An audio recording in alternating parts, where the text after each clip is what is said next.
¿Cansado de ver aburridas y tediosas clases? Pues suscríbete aquí para ver los resúmenes todos los días.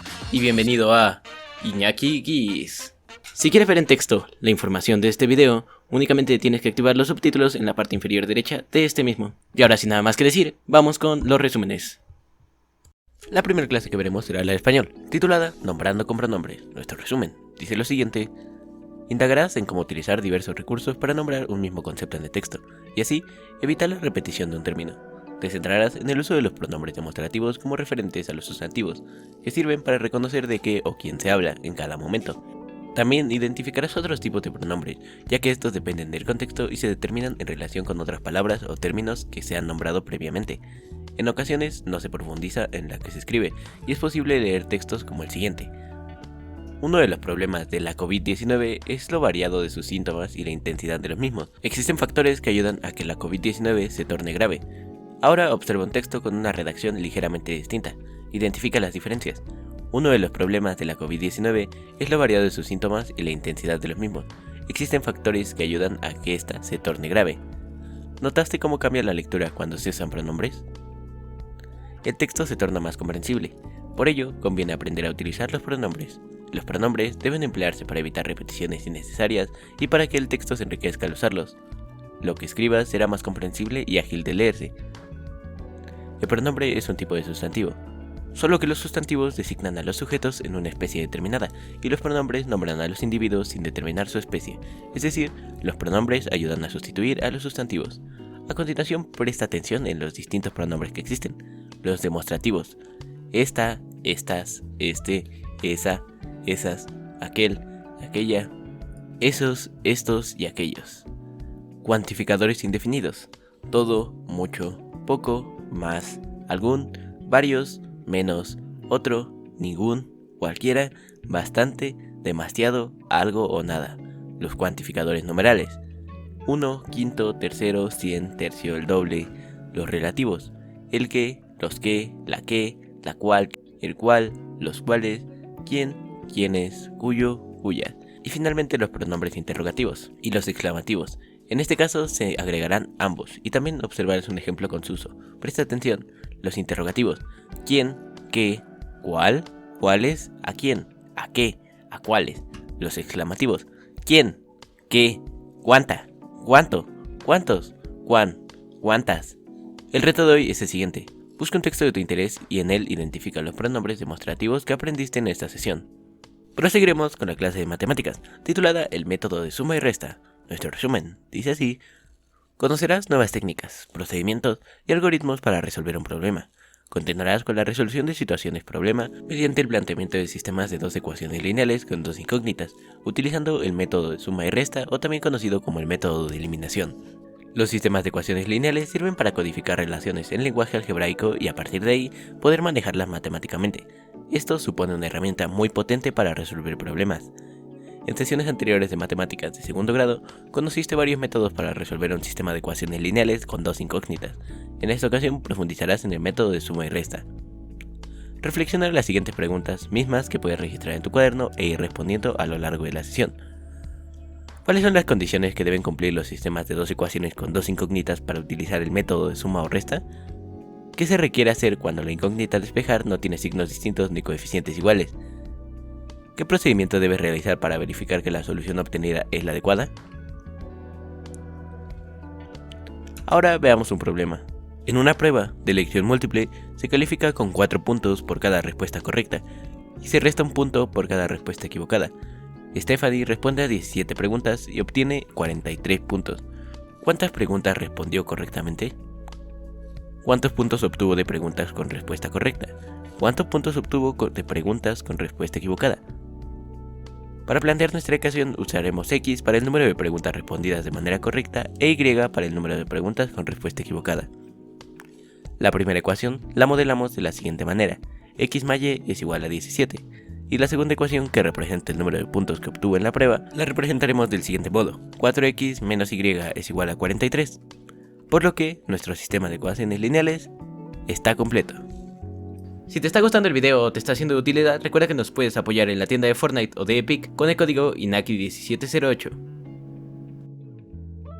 Proseguiremos con la clase de formación cívica y ética, titulada "¿Y para cuidar mi salud, qué puedo hacer?". Nuestro resumen dice lo siguiente: identificarás algunas estrategias que te ayudarán a promover la salud integral. Para ello, recordarás el concepto de salud integral como un término que va más allá de la ausencia de enfermedades, sino que abarca todos los aspectos del ser humano de manera integral, el físico, mental y social.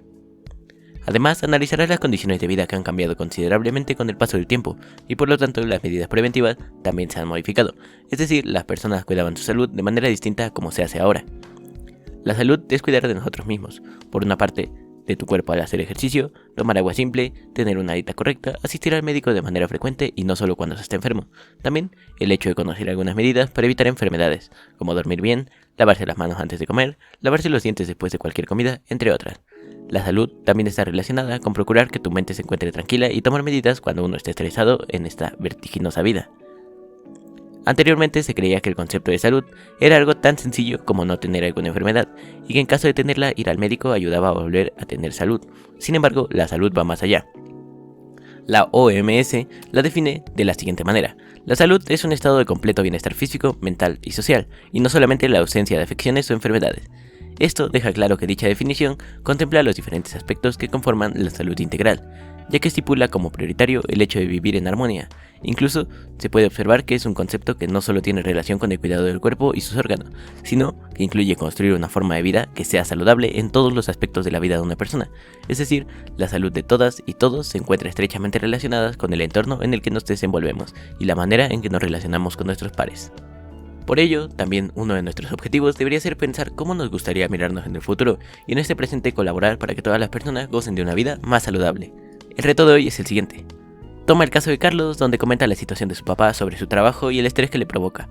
En una hoja escribe las estrategias que le recomendarías para el cuidado de su salud física, mental y social. De ser posible, compártelas con tu familia.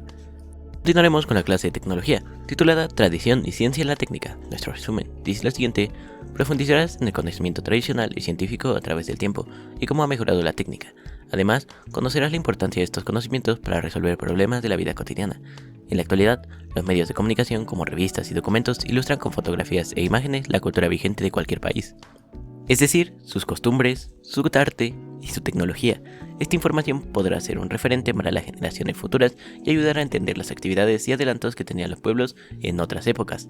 Algunos de los artefactos que usaron en épocas antiguas aparecen en pintura, por ejemplo en las pinturas egipcias, donde se muestran escenas del empleo de la rueda, el torno para madera, los hornos para la cerámica y la metalurgia, el arado, la balanza y el taladro de arco. Estos artefactos, por rudimentarios que parezcan, en su tiempo resultaron sumamente útiles, y algunos de ellos dieron origen a los principios básicos de funcionamiento de una máquina moderna. Una máquina simple que representa esta condición es la polea, la cual consiste en una rueda acalanada de madera o metal que giraba libremente sobre su eje. Esta máquina permite elevar pesos considerables con poco esfuerzo. A través del tiempo ha sufrido innovaciones y tiene aplicaciones en grúas y elevadores. También se emplean en la transmisión de movimiento entre dos ejes paralelos por medio de bandas, cables o cadenas que van montadas sobre un grupo de poleas, tal y como sucede con el acoplamiento de un pedal a un motor que desplaza una aguja en una máquina de coser, o en el sistema de transmisión de una bicicleta, el cual consiste en un mecanismo que une dos platos o estrellas con una cadena que genera el movimiento de la rueda trasera por la fuerza ejercida sobre los pedales. Veamos cómo las técnicas tradicionales han permitido el desarrollo de las técnicas actuales. Las técnicas tradicionales son las técnicas que practican desde tiempos ancestrales y que se siguen utilizando hasta la actualidad en algunas comunidades, por ejemplo en la elaboración de cerámica, cestería, bordados, confección de prendas, teñido de telas, etc. Desde tiempos prehispánicos en México se han utilizado tintes naturales para teñir fibras, como algodón, lana, yute y cáñamo. Los tintes naturales se obtienen de plantas, insectos y minerales. Y finiquitaremos el día de hoy con la clase de historia, titulada Los hombres del maíz. Nuestro resumen dice lo siguiente: explorarás el fascinante mundo de las civilizaciones agrícolas que se asentaron en América. En esta sesión te centrarás en la importancia del maíz entre las sociedades agrícolas que se establecieron en el continente americano, específicamente en el México antiguo. Múltiples representaciones en códices, pinturas, murales, cerámicas y estelas, entre otros objetos, muestran a las deidades del maíz, el maíz creado como la planta de la vida. Así, la importancia del maíz no solo se manifestó en la alimentación de las sociedades agrícolas, sino también de manera trascendental en la religión. Es probable que el culto del maíz surgiera desde que la planta originaria fuera domesticada. Los olmecas, considerados como la primera cultura de la civilización agrícola mesoamericana, dejaron plasmada la imagen más antigua que se conoce del dios del maíz. Su imagen se encuentra en 2 estelas de la Venta en Veracruz. También en Sudamérica existen mitos de cómo surgió esta planta. Los guaraníes de Paraguay cuentan que el maíz tuvo su origen de la nariz de un valiente guerrero que quedó descubierta en su tumba, y de ella nacieron las espigas del maíz. Los mitos prehispánicos relatan que el dios maíz se sacrifica, muere y se entierra como semilla para renacer en forma de planta.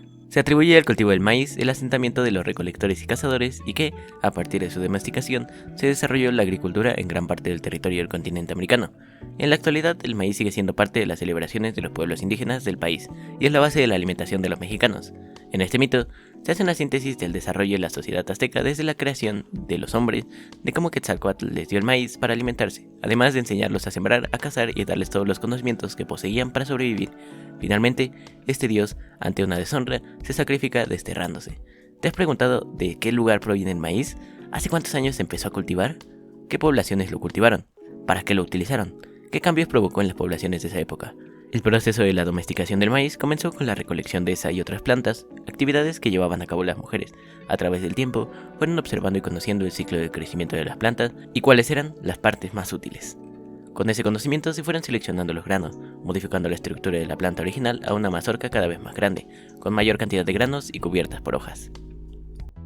Y eso ha sido todo por el video de hoy. Si te gustó, recuerda darle like, suscribirte y activar la campanita para estar al tanto de próximos videos. Si crees que le puede ser útil a alguien más, no olvides compartirlo. Muchas gracias y hasta la próxima.